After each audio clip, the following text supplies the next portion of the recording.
Bharatiya Janata party के वरिष्ठ नेता श्री जितेंद्र स्वामी जी, पूर्व मंत्री श्री विक्रम कुंवर जी, विधान परिषद के पूर्व सदस्य श्री मनोज कुमार सिंह जी, पूर्व विधायक रमेश सिंह कुशवाहा जी, अजय सिंह जी, अनीता कुशवाहा जी, संगीता यादव जी और भारी संख्या में रघुनाथपुर और दरौली विधानसभा क्षेत्र से जुड़े हुए सभी मेरे उपस्थित बहनों और भाइयों, मैं सबसे पहले इस पावन धरा को कोटि कोटि नमन करते हुए आप सभी का मैं अभिनंदन करता हूं। बहनों और भाइयों, मैं जैसे इस धरती पर आया हूं, इंद्रदेव की बड़ी कृपा होने लग गई और बहुत ऐसे लग रहा है जैसे इंद्र भगवान भी पुष्पों की वर्षा करके सिवान जनपद की सभी सीटों को एनडीए को जिताने के लिए अपना आशीर्वाद बरसा रहे हैं। बहनों और भाइयों, जब मैं बिहार में आता हूं तो मुझे बिहार की गौरवशाली परंपरा का स्मरण हो आता है। बिहार की धरती हम सबके लिए ज्ञान की धरती है, भक्ति की धरती है, शक्ति की धरती है, शांति और क्रांति की धरती है। जिस धरती ने उत्तर प्रदेश की धरती से आने वाले महात्मा बुद्ध को ज्ञान प्रदान किया हो, जिस धरा ने भारत के गौरवशाली इतिहास में एक नया अध्याय जोड़ते हुए नालंदा विश्वविद्यालय दिया हो, जिस धरती ने महावीर भगवान महावीर जैन को जन्म दिया हो, जिस धरा ने चाणक्य दिया हो, जिस धरती ने डॉक्टर राजेंद्र प्रसाद, श्री जयप्रकाश नारायण, बाबू जगजीवन राम और कर्पूरी ठाकुर जैसी विभूतियों को जन्म दिया हो, वे कौन लोग थे? इस गौरवशाली धरा को के सामने, यहां के नौजवानों के सामने उन्होंने पहचान का संकट खड़ा किया। बहनों और भाइयों, ये चुनाव उन्हीं लोगों के खिलाफ एक लड़ाई है, वर्तमान पीढ़ी को बताने की एक लड़ाई कि पिछले 20 वर्ष में एनडीए की नीतीश कुमार जी के नेतृत्व की सरकार ने प्रधानमंत्री मोदी जी के मार्गदर्शन में जो उपलब्धियां हासिल की है, ये नया बिहार है, जो बिहार अपने गौरवशाली अतीत के लिए जाना जाता है। उसी गौरवशाली अतीत के साथ बिहार को, वर्तमान बिहार को जोड़ने की इस यात्रा जो 2005 के पहले धूमिल हो चुकी थी, पहचान के संकट के दौर से गुजर रही थी, उसी बिहार को पुनः उसकी प्रतिष्ठा दिलाने के लिए डबल इंजन की सरकार वर्तमान में कार्य कर रही है। बहनों और भाइयों, मुझे आश्चर्य हुआ जब मैं रघुनाथपुर में आया और रघुनाथपुर में आकर के मैंने देखा कि आरजेडी ने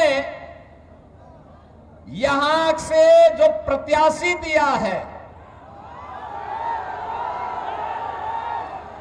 वो अपनी खानदानी आपराधिक पृष्ठभूमि के लिए इस पूरे क्षेत्र नहीं देश और दुनिया में कुख्यात रहा है। नाम भी देखो ना, जैसा नाम वैसा काम, जैसा नाम वैसा काम।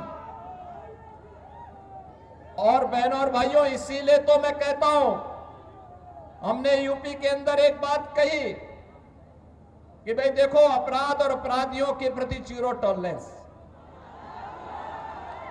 और जीरो टॉलरेंस के तहत आज आप देख रहे होंगे आरजेडी और उनके लोग आज भी अयोध्या में श्री राम जन्मभूमि पर भगवान राम के मंदिर का विरोध कर रहे हैं।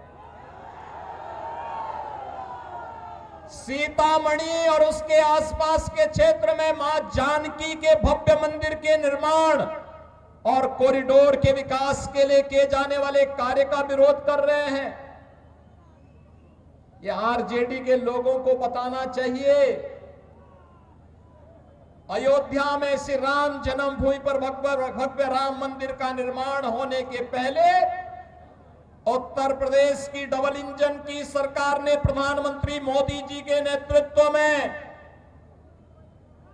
अयोध्या में राजर्षि दशरथ जी के नाम पर मेडिकल कॉलेज का निर्माण पहले किया, महर्षि वाल्मीकि के नाम पर इंटरनेशनल एयरपोर्ट का निर्माण किया, और फिर 500 वर्षों के कलंक को मिटाते हुए भगवान राम के भव्य मंदिर के निर्माण का मार्ग भी प्रशस्त किया। बहनों और भाइयों, मैं पूछना चाहता हूं, आरजेडी ने राम मंदिर के रथ को रोकने का पाप किया था, आरजेडी ने पाप किया था। कांग्रेस कहती थी कि राम तो हुए ही नहीं। इनका पार्टनर समाजवादी पार्टी उत्तर प्रदेश में राम भक्तों पर गोलियां चलाती है, और ये लोग जब भी इन्हें अवसर मिला, एक ने बिहार के अंदर, एक ने उत्तर प्रदेश के अंदर, वहां के नौजवानों के सामने, वहां के नागरिकों के सामने पहचान का संकट खड़ा किया। लेकिन बहनों और भाइयों, डबल इंजन की एनडीए की सरकार अब पहचान के संकट के लिए मोहताज नहीं। हर बिहारी आज अपने गौरव के साथ सीना तान करके देश और दुनिया के अंदर जाता है, अपनी पहचान को प्रस्तुत करता है। अब बिहार में क्या नहीं है? अब बिहार में सब बात, अच्छी सड़कें हैं, और हम लोगों ने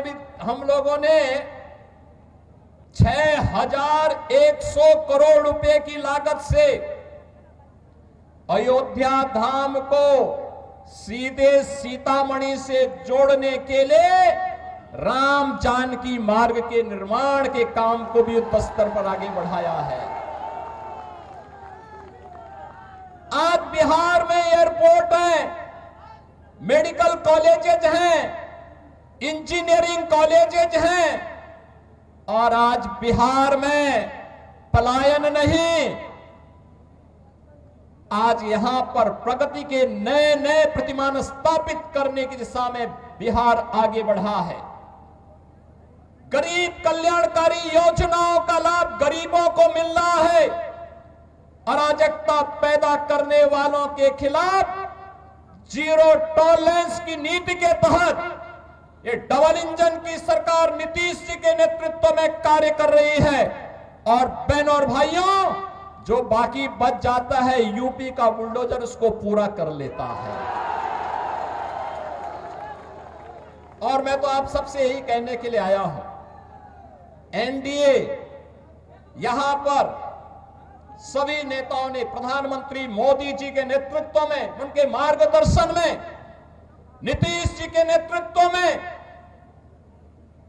यहां पे हमारे जितने भी अन्य सहयोगी दल हैं, लोक जनशक्ति पार्टी है, जीतन राम मांझी जी की पार्टी हम हैं, इन सभी ने मिलकर के तय किया है कि बिहार को अब जंगल राज की ओर नहीं जाने देना है, बल्कि बिहार के अंदर कर्पूरी ठाकुर, बाबू जगजीवन राम, डॉक्टर राजेंद्र प्रसाद जी और जयप्रकाश जी की विरासत को आगे बढ़ाते हुए एक जन राज के रूप में बिहार को आगे बढ़ा करके यहां की एक एक व्यक्ति की आवाज को सरकार तक पहुंचाने की सरकार फिर से यहां पर बनानी है। और एनडीए इस दिश से एक बार फिर से अपने मुद्दों के साथ, विरासत और विकास के इन मुद्दों के साथ आपके सामने है। बहनों और भाइयों, सीवान में वह जंगल राज फिर से मत आने दीजिए। आपने देखा होगा कैसे चांद बाबू के पुत्र के ऊपर इसी सीवान में एसिड उड़ेलने का काम हुआ था। ये वही बिहार है। ये अपराधी फिर से जीवित न होने पाए। ये कांग्रेस को, आरजेडी और समाजवादी पार्टी जैसे दलों को शोभा दे सकता है कि वे किसी पेशेवर अपराधी और माफिया को गले लगा करके किसी बाबर और किसी औरंगजेब की मजार में जाकर के सजदा पड़े, लेकिन यह किसी सच्चे भारतीय को शोभा नहीं देता है। ये नहीं देता है। हम लोग तो उसी मार्ग के पथिक हैं जो गर्व से इस बारे में बोलता है कि रामलला हम आएंगे, मंदिर वही बनाएंगे और बना करके दिखा भी देते हैं। अब किसी को संदेह है अयोध्या में राम मंदिर के निर्माण में? किसी को संदेह है? लेकिन ये लोग प्रश्न उठाते थे, कहते थे कैसे होगा। हमने कहा अयोध्या को सुंदरतम नगरी के रूप में स्थापित करेंगे, और आज आप देख रहे होंगे अयोध्या सुंदरतम नगरी के रूप में स्थापित हो गई ना। कोई संदेह है क्या? कोई संदेह है क्या? और उत्तर प्रदेश में इन माफियाओं के ऊपर कार्रवाई कैसे होती है आपने देख लिया है ना। ये डबल इंजन की सरकार ही कर सकती है। एनडीए की डबल इंजन की सरकार ही ये करेगी। इनकी प्रॉपर्टी को भी जब्त कर दिया जाता है। गरीबों के लिए आवास बनाए जाते हैं, गरीबों के लिए भी आवास बनाए जाते हैं, और मैं स्वयं जाकर के उन गरीबों को वहां पर मकान की चाबी भी दे देता हूं। बहनों और भाइयों, पहली बार आपने देखा होगा देश के अंदर गरीब को उसका सही हक मिला है। हर गरीब को राशन की सुविधा, हर गरीब के पास उज्ज्वला योजना का कनेक्शन, हर गरीब के पास शौचालय की व्यवस्था, हर गरीब के पास 5 लाख रुपए की आयुष्मान भारत की सुविधा। और बिहार में तो डबल इंजन की सरकार ने एक भी और भी कुछ काम किए। हर माता के खाते में अभी नगद धनराशि देकर के उन्हें स्वावलंबन के पथ पर अग्रसर करने का एक नया कार्य और प्रारंभ हो गया है। आप मुझे बताओ, ये मोदी जी के मार्गदर्शन में और नीतीश जी के नेतृत्व में बिहार के अंदर आज ये सभी कार्य युद्ध स्तर पर आगे बढ़ रहे हैं। ये कार्य हो रहे हैं। ये कार्य तभी होते हैं जब नारा होता है सबका साथ और सबके विकास का। और इससे पहले 2005 के पहले क्या होता था? सबका साथ लेकिन परिवार का विकास, एक परिवार का विकास होता था। अब उस परिवार के विकास को भी पीछे छोड़ करके फिर से ये लोग दोहराना चाहते हैं कि सबका साथ तो हो लेकिन माफिया का विकास हो। फिर से माफिया को पनपाने का कार्य हो रहा है। बहनों और भाइयों, माफिया को पनपने नहीं देना है। माफिया को पनपने नहीं देना है। दुनिया के अंदर से कम्युनिज्म समाप्त हो गया है और देश के यशस्वी गृह मंत्री अमित शाह जी ने घोषणा की है कि मार्च 2026 तक भारत से नक्सलवाद और माओवाद पूरी तरह समाप्त हो जाएगा। तो याद करना, नक्सलवाद और माओवाद को समाप्त करने के लिए डबल इंजन की सरकार चाहिए। हमें ये माले नहीं, वहां पर वह सीट लोक जनशक्ति पार्टी को चाहिए, एनडीए को चाहिए। और इसी प्रकार से रघुनाथपुर सीट ये जेडीयू एनडीए को चाहिए।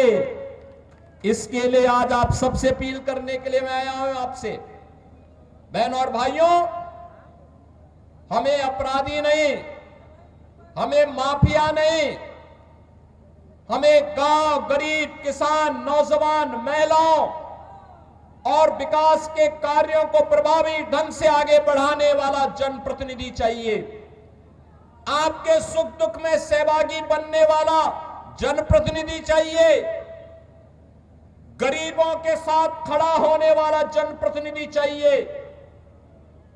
अत्याचार और शोषण कराने वाला नहीं, पर्व और त्योहारों के समय दंगा कराने वाला नहीं, आस्था के साथ खिलवाड़ करने वाला व्यक्ति नहीं, बल्कि विकास के प्रति ईमानदारी के साथ कार्य करने वाला व्यक्ति हो। और इस दिशा से एनडीए ने जेडीयू के प्रत्याशी के रूप में नंबर भी है 108 रघुनाथपुर। 108 तो भारत का सनातन धर्म का शुभ अंक है और शुभ अंक में एनडीए ही आनी चाहिए। सहमत है ना? सहमत है ना? किसी अशुभ को मत आने देना,